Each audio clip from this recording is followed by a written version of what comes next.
नमस्कार, SPT news में आपका स्वागत है। पेश है 29 जून बुधवार दोपहर 3:15 बजे राजस्थान की बड़ी खबरें। मुख्यमंत्री अशोक गहलोत अपना 3 दिवसीय जोधपुर दौरा रद्द कर आज सुबह जयपुर रवाना हो गए। वे मंगलवार शाम को जोधपुर आए थे। यहां 3 दिन तक उनके विभिन्न कार्यक्रम प्रस्तावित थे, लेकिन उदयपुर में हुए हत्याकांड और उसके उपजे तनाव को देखते हुए उन्होंने आज सुबह जोधपुर दौरा रद्द कर दिया और जयपुर के लिए रवाना हो गए।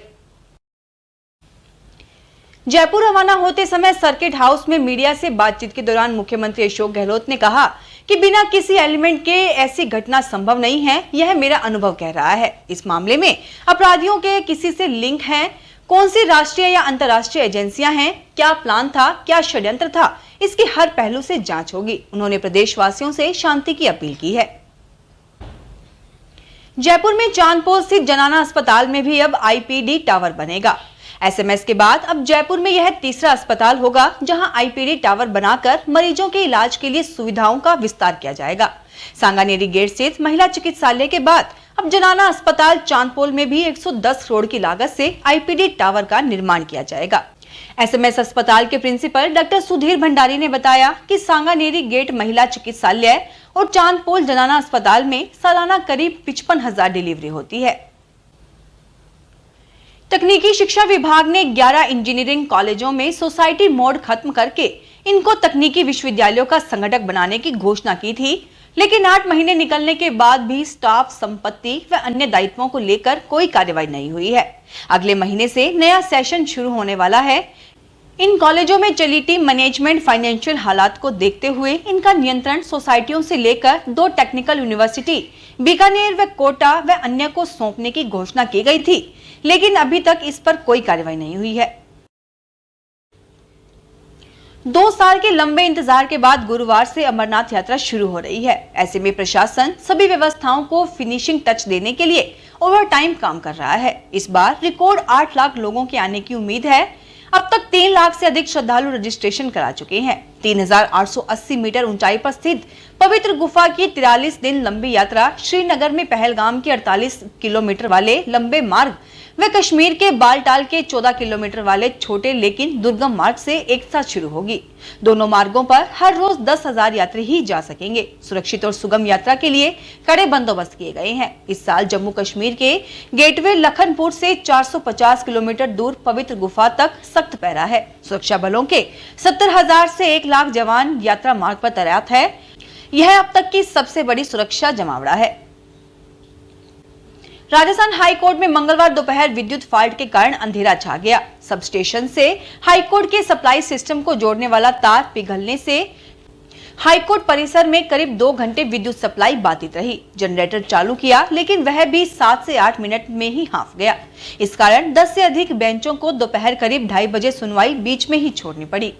वहीं न्यायाधीश अनूप कुमार ढंड ने मोबाइल के टॉर्च व इमरजेंसी लाइट की रोशनी में सुनवाई की।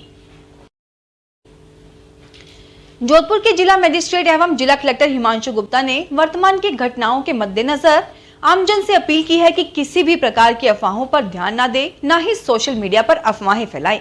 जिला कलेक्टर ने कहा कि जिले में धारा 144 के अंतर्गत विभिन्न प्रावधान अप्रैल माह से ही जारी हैं, जिनका पूरा पालन करें। उन्होंने विभिन्न पुलिस थानों को निर्देशित किया है कि अपने क्षेत्र में सीएचजी की बैठक आयोजित कर शांति व्यवस्था व सद्भाववादी के प्रति विशेष गंभीरता बरतें। राजस्थान के 214 नए इंग्लिश मीडियम स्कूलों में एडमिशन के लिए 2 जुलाई से आवेदन किया जा सकता है, जबकि 8 जुलाई को इन स्कूल्स की लॉटरी निकाल दी जाएगी। ये एडमिशन सिर्फ नए स्कूल्स में होंगे, जबकि पहले से चल रहे इंग्लिश मीडियम स्कूल्स में एडमिशन प्रोसेस पूरा हो चुका है। वहां के लिए आवेदन नहीं किया जा सकेगा। शिक्षा विभाग की ओर से जारी एडमिशन कार्यक्रम में 2 से 6 जुलाई तक एडमिशन के लिए आवेदन लिया जाएगा। भ्रष्टाचार निरोधक ब्यूरो ने 1 लाख रुपए की रिश्वत लेने के आरोपी ग्रामीण महिला थाना के उप निरीक्षक गिरधारी लाल को कोर्ट के आदेश पर न्यायिक अभिरक्षा में भिजवा दिया है। उधर आरोपी एसआई को पुलिस अधीक्षक अनिल कयाल ने एक आदेश जारी कर निलंबित कर दिया है। साथ ही मामले में जांच के आदेश दिए हैं। रिश्वत लेने के मामले में किसी अन्य की भूमिका सामने नहीं आई है। महाराष्ट्र से शिवसेना के बागी विधायकों ने असम में बाढ़ राहत कार्यों के लिए 51 लाख रुपए दान दिए हैं। विधायकों के प्रवक्ता ने बुधवार को यह जानकारी दी। गत 1 सप्ताह में शिवसेना के बागी विधायक गुवाहाटी में डेरा डाले हुए हैं। वरिष्ठ मंत्री एकनाथ शिंदे के नेतृत्व में इन विधायकों ने बगावत का झंडा उठाया है। असम के ज्यादातर इलाकों में बाढ़ की विभीषिका के बीच गुवाहाटी की लग्जरी होटल में ठहरने को लेकर जारी आलोचनाओं के बीच बागी विधायकों के प्रवक्ता प्रदीप के सरकार ने कहा कि बाढ़ राहत कार्यों में हमारे योगदान के तौर पर शिंदे ने असम मुख्यमंत्री राहत कोष में 51 लाख रुपए दान दिए हैं। हम यहां लोगों की समस्याओं को नजरअंदाज नहीं कर सकते। जोधपुर जिले की ग्रामीण पुलिस ने कार्रवाई करते हुए 3 नकबजनों को गिरफ्तार किया है। इस मामले में खेत सागर सरपंच पर जानलेवा हमला करने वाले वांछित आरोपी को भी गिरफ्तार किया है। ग्रामीण एसपी अनिल कयाल ने बताया कि पुलिस थाना देचू में 8 मई की रात्रि में गांव पदमपुरा में हुई वारदात में आरोपी शामिल थे। देचू और शेरगढ़ पुलिस ने कार्रवाई करते हुए आरोपियों को गिरफ्तार किया है। वे पदमपुर, सेतरावा, वीरम देवगढ़, भूंगरा, दासानिया, पाबूसर, भीनमाल और बज्जू बीकानेर में वारदात कर चुके हैं। केंद्र शासित प्रदेश लद्दाख में पर्यटकों के लिए हेलीकॉप्टर सेवाएं शुरू हो गई हैं। अधिकारियों ने यह जानकारी दी है। पर्यटकों के पहले समूह ने मंगलवार को यहां हेलीकॉप्टर की सवारी की। अधिकारियों ने बताया कि प्रशासन द्वारा संचालित हेलीकॉप्टर सेवाएं केंद्र शासित प्रदेश के सभी क्षेत्रों में स्थानीय लोगों और पर्यटकों के लिए उपलब्ध रहेंगी। लद्दाख के नागरिक उड्डयन विभाग के आदेश के अनुसार हेलीकॉप्टर की सवारी करने के इच्छुक लोग वेबसाइट से टिकट बुक कर सकते हैं।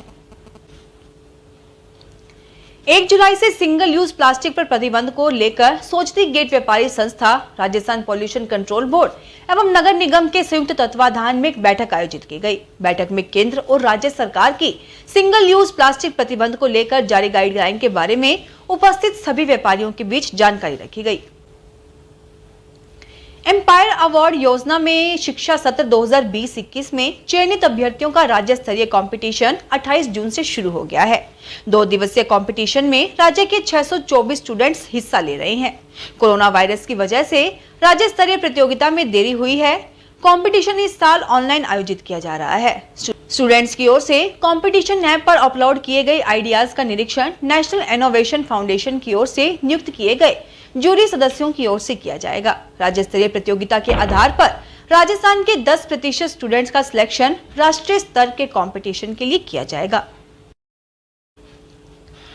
एटीएम में फ्रॉड से निजात दिलवाने के लिए बीकानेर जिले की श्री डूंगरगढ़ तहसील के कल्याणसर पुराना गांव के डॉक्टर रामनिवास महिया ने एक नई तकनीक को इजाद किया है। इस तकनीक को आईपी ऑस्ट्रेलिया यानी ऑस्ट्रेलिया सरकार से पेटेंट भी करवाया गया है। राष्ट्रीय प्रौद्योगिकी संस्थान NIT हमीरपुर हिमाचल प्रदेश में इलेक्ट्रिकल इंजीनियरिंग विभाग में 3 सालों से सहायक प्रोफेसर पद पर कार्यरत डॉक्टर रामनिवास महिया पुत्र मेघाराम महिया का जन्म एक किसान परिवार में हुआ। डॉक्टर महिया ने जोधपुर के इंडियन इंस्टीट्यूट ऑफ टेक्नोलॉजी से PhD की। इसके बाद वे NIT हमीरपुर में सहायक प्रोफेसर के पद पर नियुक्त हुए। फिलहाल इस बुलेटिन में इतना ही। फिर हाजिर होंगे और बड़ी खबरों के साथ। अगर आप भी अपने आसपास की छोटी बड़ी और महत्वपूर्ण खबरों से अपडेट रहना चाहते हैं तो सब्सक्राइब कीजिए हमारे चैनल SPT न्यूज को और प्रेस कीजिए बेल आइकन पर।